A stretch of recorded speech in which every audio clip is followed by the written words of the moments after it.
जय हिंद साथियों, सभी लोगों को हाथ जोड़ के नमस्कार मेरा। देखिए, आज हम जो अपनी नई भर्ती आई है उसके बारे में कुछ चर्चाएँ करेंगे। उसके बारे में आज मैं आपको बताऊँगा कि जब आपको फॉर्म भरते समय कौन-कौन से डॉक्यूमेंट चाहिए और कौन-कौन सी गलती आपको नहीं करनी है, ताकि आप जब पेपर निकाल के, फिजिकल निकाल के, मेडिकल निकाल के जब आप डॉक्यूमेंट वेरिफिकेशन में जाएँगे तो आपको क्या समस्या हो सकती है या लड़के क्या-क्या गलती करते हैं। देखिए, जो मैंने जो है कि अपना डॉक्यूमेंट वेरिफिकेशन की हुआ था मेरा और मेरे जो दोस्तों का हुआ था, तो हमारे ग्रुप वालों ने क्या-क्या गलती की थी फॉर्म भरते समय, तो मैं आपको वो बताना चाहता हूँ कि आप लोग कोई भी गलती ना करें फॉर्म भरते समय, ताकि आपको बाद में कोई दिक्कत ना आए।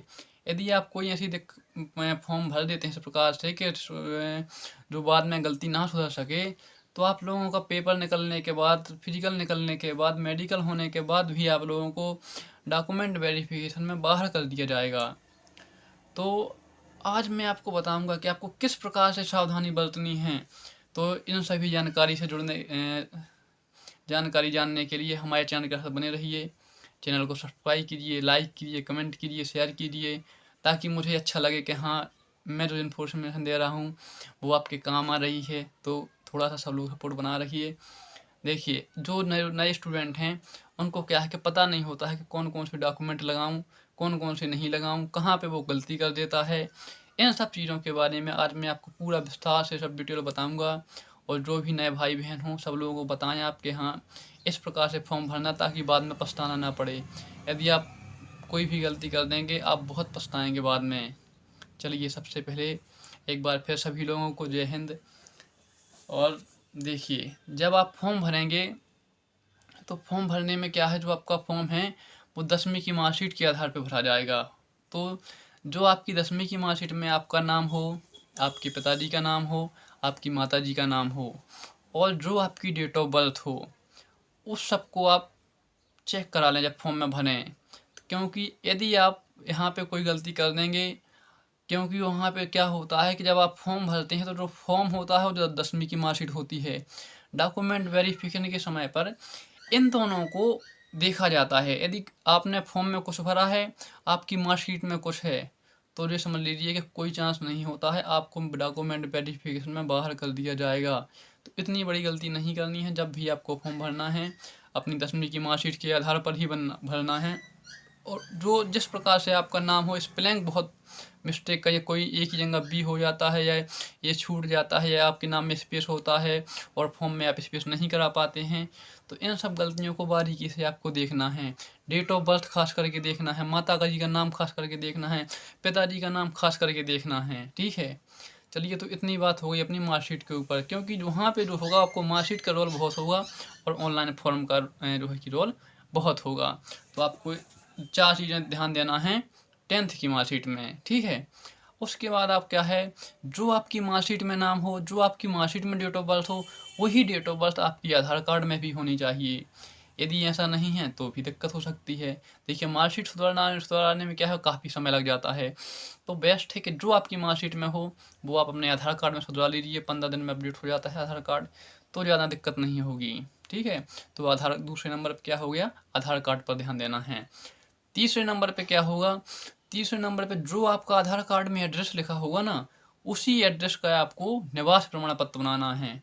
देखिए, जब हम लोग वहाँ पे डॉक्यूमेंट वेरिफिकेशन के लिए गए थे, ग्वालियर में हुआ था हमारा, तो वहाँ पे क्या है कि जो बहुत से बच्चे ने क्या गलती की थी कि जो निवास प्रमाण पत्र है वो पिताजी का लगाए हुए थे। तो मैं आपको बता दूं कि पिताजी का निवास प्रमाण पत्र नहीं चलता है। क्या है, पहले क्या होता था कि यदि एक पिताजी के 4 बच्चे हैं तो पिताजी का निवास प्रमाण पत्र बन गया, उन्हीं में 4 लोगों का नाम ऐड हो जाता था। पर अब ऐसा नहीं है, अब हर व्यक्ति का अपना अलग अलग निवास प्रमाण पत्र बनता है। तो जब आप फॉर्म भराएं तो जो निवास आप उससे पहले अपना निवास प्रमाण पत्र खुद अपने स्वयं का बनवा लें, उसी का नंबर फॉर्म में लगवाएं, ताकि आपको वहाँ पे कोई समस्या ना हो। यदि ऐसा नहीं करेंगे तो इसमें क्या है कि आपको भगाएंगे नहीं डॉक्यूमेंट वेरिफिकेशन में, पर आपको अगली डेट दे देंगे कि आप 5 दिन का समय है, 5 दिन में आप बनवा के दोबारा आएँ। तो आप क्यों बाद में परेशान होंगे, इसीलिए अभी से आप थोड़ा सा सुधार कर लीजिए उसमें। तो सभी लोग अपना अपना निवास प्रमाण पत्र बनवा लें और उसमें वही एड्रेस लिखवाएं जो आपके आधार कार्ड में लिखा हुआ है। और वही नाम लिखें जो आपके आधार कार्ड और मार्कशीट में लिखा हुआ है, वही डेट ऑफ बर्थ डालना जो आपके आधार कार्ड और मार्कशीट में लिखा हुआ है, वही मम्मी पापा का नाम लिखना जो आपके आधार कार्ड और मार्कशीट में लिखा हुआ है, ताकि आपको बाद में कोई समस्या ना हो। यदि आप कोई गलती करते हैं तो बहुत पछताना पड़ेगा।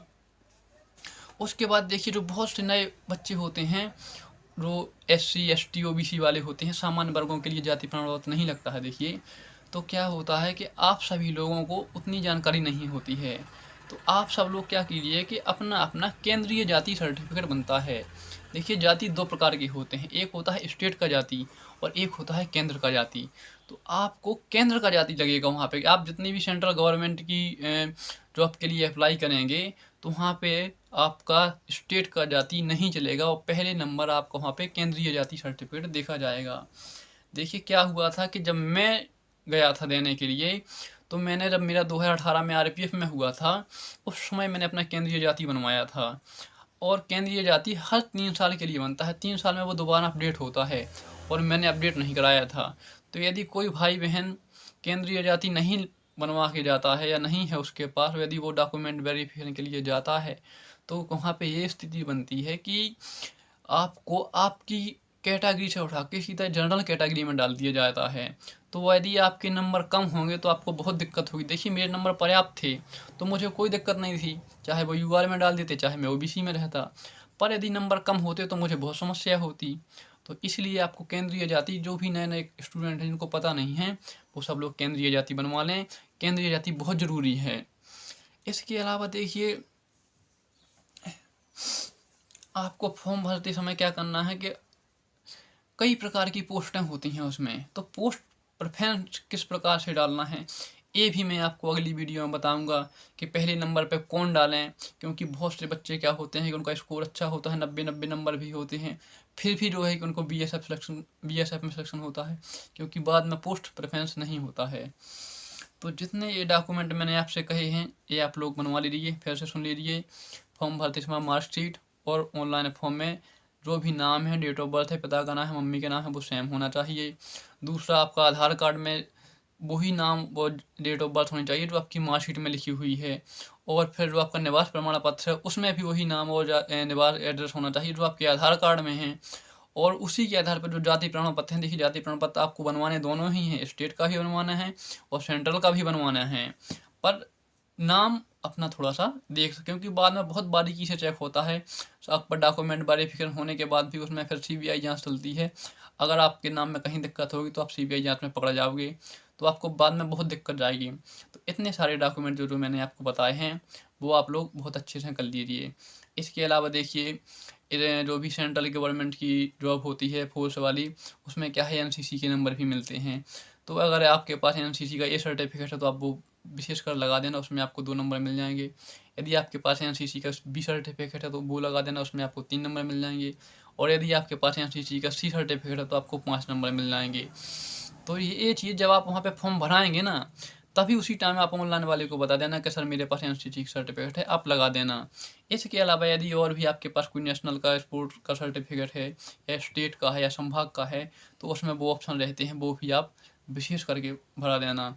और क्या करना है कि जो फ़ोटो है उसमें फ़ोटो में ना डेट डला, मतलब डेट डली वाली फ़ोटो ही लगाना है।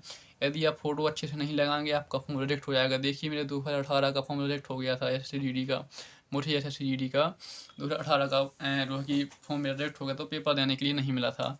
तो मैं चाहता हूँ कि आप लोग भी किसी प्रकार से ऐसी कोई गलती ना करें। आप सब मेरे छोटे भाई बहन हैं, कुछ लोग मुझसे बड़े भी होंगे, तो मैं सब लोगों को चाहता हूँ कि सब लोग अच्छे सिलेक्शन हो, सबकी फैमिली खुश हो। देखिए, जो भी लोग भी SSCGD की तैयारी करते हैं अधिकांशतः वो सब किसान व्यक्ति ही होते हैं। तो मैं चाहता हूँ कि सब मेरे जितने भी भाई बहन हों, सब लोगों की जॉब लग जाए, सब लोग बढ़िया बिंदास तरीके से वर्दी पहने, खुश रहें अच्छे से, यही मेरी मनोकामना है। और आप लोग भी अच्छे से मेहनत करें क्योंकि समय बहुत कम है और जो है कि थोड़ा सा हार्डनेस ज़्यादा हो गई है, तो आप लोग अच्छे से मेहनत करें। जय हिंद, जय भारत, मिलते हैं फिर।